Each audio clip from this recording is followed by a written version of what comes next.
Hey everyone. So today I'm going to talk about the latest project that I did for Vision Tech. So for this project I decided to create and arrange a piece from the 1989 movie Batman. Basically I'm just going to be discussing what I did, how I did it, and then show you a little bit of the finished product. So I think the best thing to start with is the music itself. So as you can see in this, I think I have 12, 1, 2, 3, 4, 5, 6, 7, 8, now 8 different tracks on here. This eventually expanded to 15 on the final recording. But Flat, because it's free, is limited on its instrument choices, so you can only do a certain instruments. It took me about a week and a half to 2 weeks to do all this, which it took a lot longer than I thought. I had about 3 final copies before I actually came to one that I was happy with. Also had to print off these and make my own music sheets for each instrument. So I'd print off like the full page, and then I would cut with scissors. I'd cut these all off, tape them together on separate pages, and then copy them, and I'd have different music for each instrument, so it'd be easier to follow along when recording. Let's go with the recording part, which was the biggest area of learning for me. So here it is. And as you can see, we have 15 tracks along this side. So basically, I'm just going to go through all of these tracks here, kind of tell you, what I learned and how I recorded each of these instruments. So let's start with the grand piano. This was the main melody of the piece. It's mainly violin and piano that have the melody. So I wanted this to be the loudest. As you can see, they're the loudest tracks. So for the piano I used a MIDI, and I learned that recording separate hands is the best and easiest way to get a clean recording. So this first track was only the right hand piano. So let's listen to just that.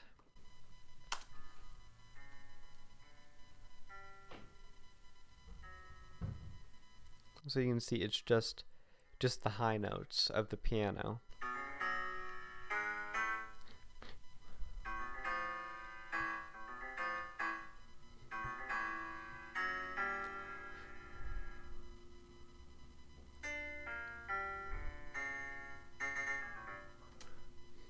This one I have going through the right ear. One neat thing I did learn with the MIDI was that you can customize each of these notes here. So if I wanted to make this really short, I can just drag that right there. Now if I want to make it really long like it was, just drag it out, and it's held. It's suspended. Or I can just completely change the note.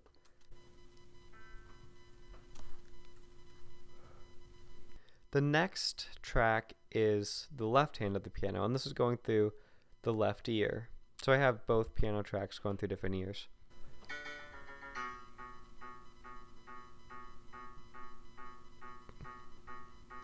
So yeah, that's the left hand part.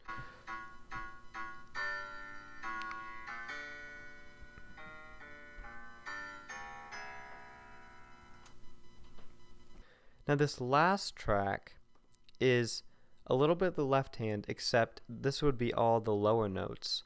There were some lower notes that I wanted to play that weren't on the MIDI, so I created a separate track which was down 1 octave, and it sounds like this. So it sounds kind of weird because it doesn't really make any sort of musical sense, but when you put it together, then it sounds good.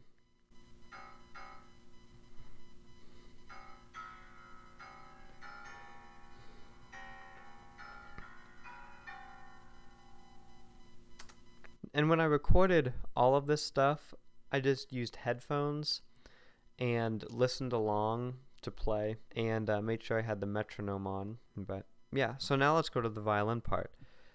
Huge thanks to Elise. She recorded the violin part. I can play violin, but my chops are not nearly as good as hers, so she's playing the violin in this. And I wanted to include all these instruments that I play, but like I said, my violin chops are not good at all, so she played. This is going through the left ear, and this is what it sounds like.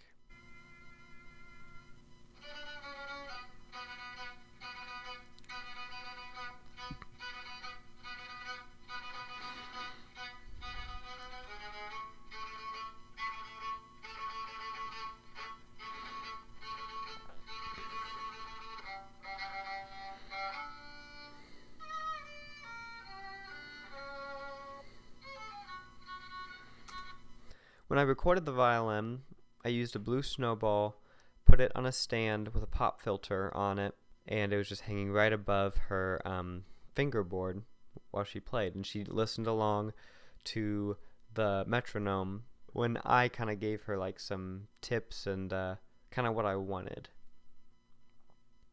And then I'd have her record certain sections, like this whole section, I'd have her record it 4 or 5 times, so then I would have different takes to choose from, and which one was the cleanest and which one was most like I wanted.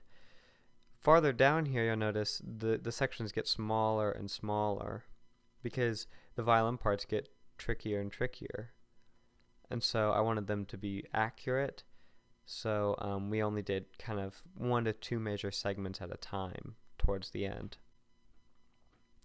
I don't know if I mentioned this, but there are 144 of these little segments in this 2.5 minute piece. So that just kind of shows you how much work is put into this.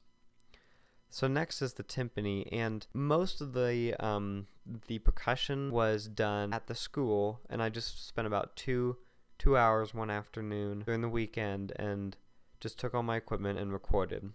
So yeah, the timpani, I'll play a little bit of that for you. As you can see, it's going through the left ear.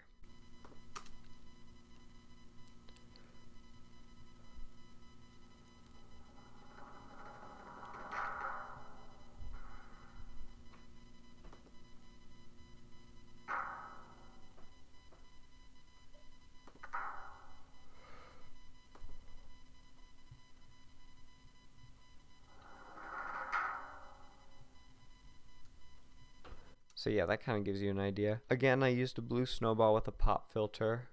It was on a stand, and I basically put it right beside the head of the timpani that I wanted to play. Let's go to the vocal track. Now, the vocal track is going to sound kind of funny, and I had this one down really quiet. I originally wanted the vocals to have a really strong presence, but late in the game, I decided that I didn't want that. The vocals and violin, for the same reason, are hard because of intonation. You know, getting 2 notes to sound the same between them is very hard.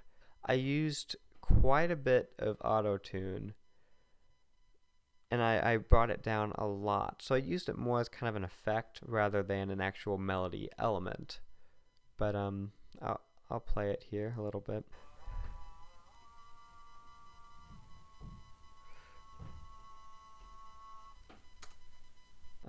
And for vocals, I was just in the sound booth and had the blue microphone with a pop filter over it, and recorded it. I probably spent maybe half an hour recording, and I didn't use as much as I originally planned.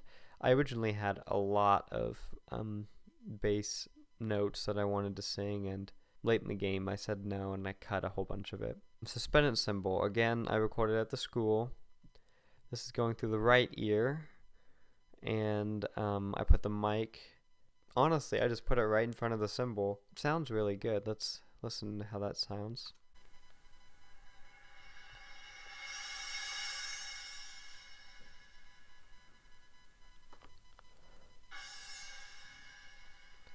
So, yeah, a variety of sounds. And with this, I originally just recorded through the whole song. I listened to it and did it all one take, and it sounded fine. So the crash cymbals, this is different than the suspended cymbal. You don't roll, it's just kind of, what's the two cymbals and they crash. So let's hear that.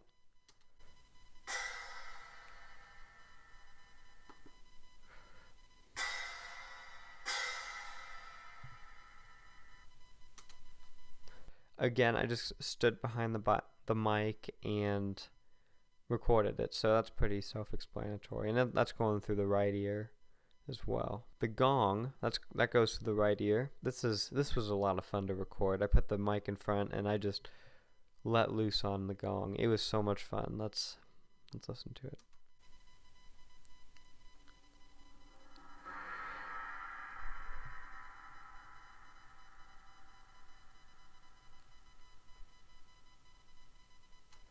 See, here's another one.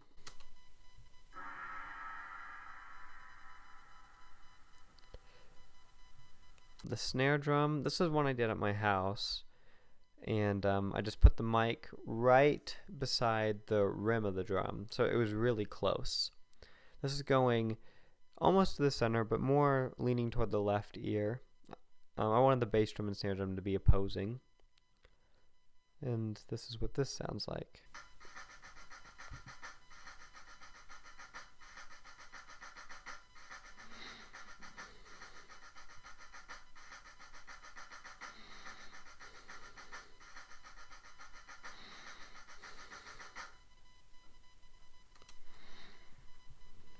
Bass drum, same thing. I recorded it using a kick drum on my drum set. Originally, I had the mic inside the drum, but I didn't like that sound at all. It was way too loud. I couldn't get it controlled. So then I had it just outside the drum. Well, it would max out on my mic, and I'd get really loud distortion. And I didn't like the distortion at all. So I eventually put the mic on pretty much the opposite side of the room and hit the bass drum really hard, and it sounded a lot better. So let's hear that.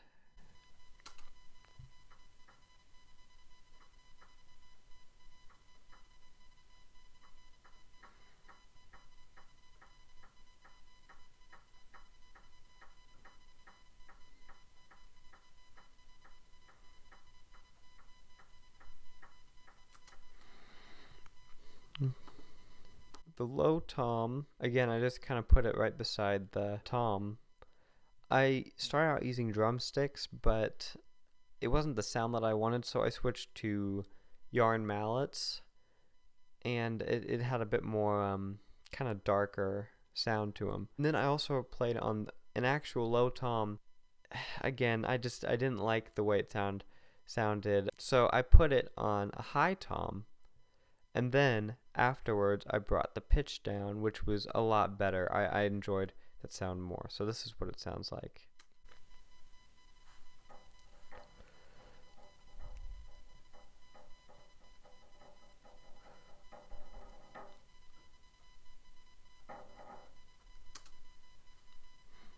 So yeah, and I really wanted that dark element to it, especially at the end. Bells, I did that at the school. You see it's favoring the right ear. This took quite a bit of practice to record because bells ring a lot, and because it's like a tone and it rings so bad, you didn't want it to clash with anything else. So it was kind of difficult to figure out a happy medium of cutting off the recording and making it ring. So, but this is the bells.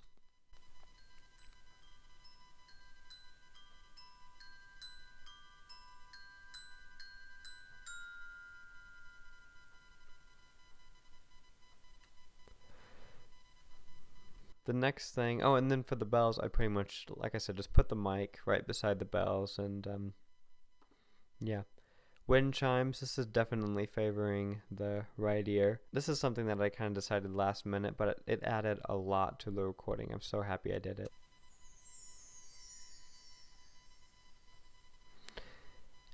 And with these, it was really nice because all I had to do was record it once, and I could place it wherever I wanted in the whole thing. You know, I thought, what the heck? If I don't use it, I don't use it. But I actually did end up using it, and I wish I would have used it a little bit more. These are different than the wind chimes. I guess these wind chimes would be a mark tree, which are basically just chimes that you would see maybe like on an outdoor chime set. These are upright chimes. They're called tubular bells, and you hit it with a hammer. So this is what these sound like.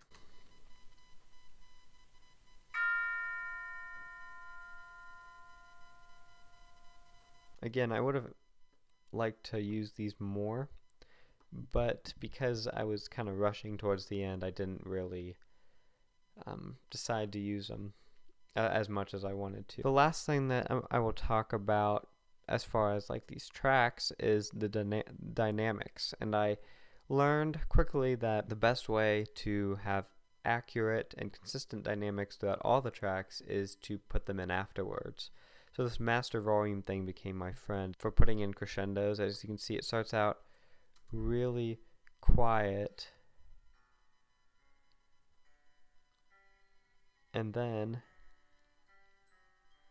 begins to crescendo.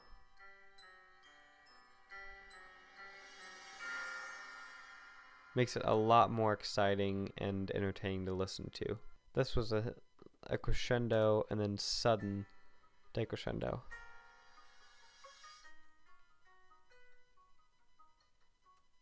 I really liked that. Well, I think that's about it. If you want to see the final product, the link will be in the description. Thanks a lot for watching, and yeah, I'll see you in the next video.